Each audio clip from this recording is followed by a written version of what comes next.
Today I'm going to lay out a winding stair and I want to show you how I'm going to go about it. So the first thing I did is get an 1/8 inch sheet of plywood and laid it on the floor here so I can do the layout. I'm going to take this sheet of plywood with my layout on it up to the job site where we're going to install the stair for this customer. This layout will help me spot any problems or any additional framing that needs to take place on the job site to get ready for this stair.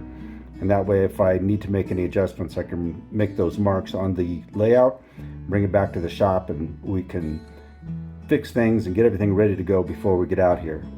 And one of the first things I did was find the center point on this plywood and make a quick mark for reference, and then also locate where the center post is going to go that the treads are going to wind around.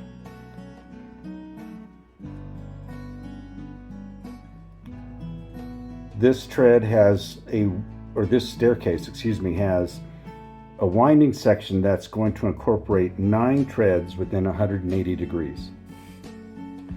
So what I want to do after finding the center point of the post is make a couple of marks and do some quick math so that I can make sure that my stair lays out properly and evenly throughout all 9 treads. The other thing too I'm making sure of is that I've got the proper widths for the stair, making some additional marks where the stringers go, where the railing is going to go.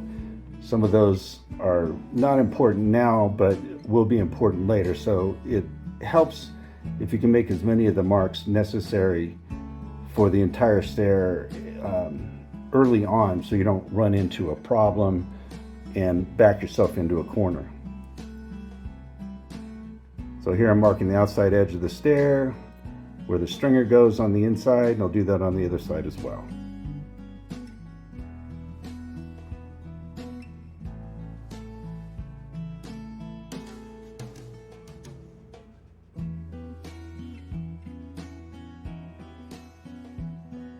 Here I'm marking out where the post goes, and also there's going to be a wrap that goes around it.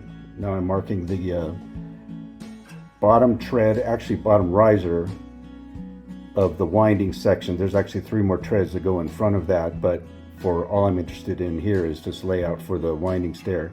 So I've marked both the lower portion of the winding section, and then the upper header as well.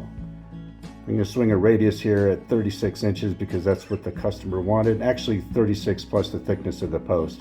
So got a 6-inch post going in the center, so that's 39 inches I'm marking on the outside. And then I'll make another mark on the inside, and this is for my layout purposes. This is a neat little trick here for those of you that maybe struggle with some of the math for some of this.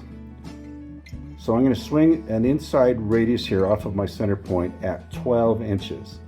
Now I mentioned with this stair that I've got 9 treads that need to take place within 180 degrees.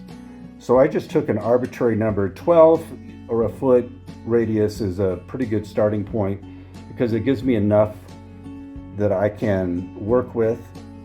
And I'll actually use dividers to mark this out and come up with where all the risers are for the treads. And doing this math is really pretty simple, but this makes it even easier by using what are called compass dividers. So what I do is I set the compass dividers to approximate width of each tread and then walk them around. If I'm too far, then I close the dividers up. If I'm too short, then I open them up and then walk them around again. And once I'm satisfied with my layout, I'll make more permanent marks and then swing the risers off of that. Now this math is actually pretty simple, and you could do this with a protractor. We've got 9 treads within 180 degrees. That's 20 degrees per tread, but I find it easier to swing a radius and then mark it off with the dividers. One of the reasons is I don't have a protractor that's that big, and 2, by the time you get done laying that, there's plenty of margin for error with those little tiny marks on the protractor. So I find this pretty good. And just for those of you that are interested in what that math actually is, 180 degrees, swing a 12-inch radius, take that radius times pi, That gives you half of the circumference of a circle. And in this case here, that's 180 degrees, that's 37.7 inches. Take that, divide that by the number of treads, in this case 9 treads. That gives me a run per tread of 4 7/8 plus. So I set my dividers up to 4 7/8 plus, walk them around that radius. And once I'm satisfied with that layout, I mark those and then mark the risers. Here I make some additional marks. There's a cover that goes around the post that's going to be there. So I'll go ahead and mark those in. I'm also laying out for where the lower portion of the stair, the 3 treads come out off of the bottom. And then marking what the veneer is going to be. I'm going to add 3/4 of an inch to a rough post that's going to go in there. And that's how I lay out a winding stair. Stay tuned and we'll show you the actual making of the stair in the coming video.